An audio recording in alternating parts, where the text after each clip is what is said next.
Hey guys, and welcome back to my channel. I hope you guys are as excited about this video as I am. The past couple days when I turn my car on, it says key fob low. I have two key fobs, so I've tried this on the other one and it worked perfectly, so I figured I'd show you exactly how I did it.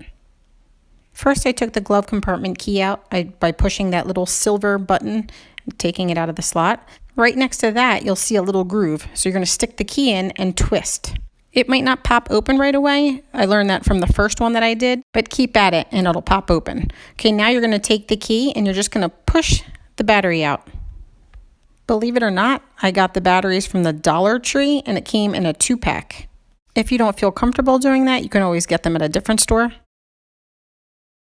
Panasonic CR2032 3V is what was previously in my key fob. And I'm replacing it with the lithium CR2032 3V. You're going to want to make sure that the plus sign is facing down, and you just put it in on a slight angle and pop it right in. Then you take the cover, start at the bottom, snap away, and it should snap right on. It's nighttime right now, but I'm going to take you guys outside to show you guys that it works. I unlocked it.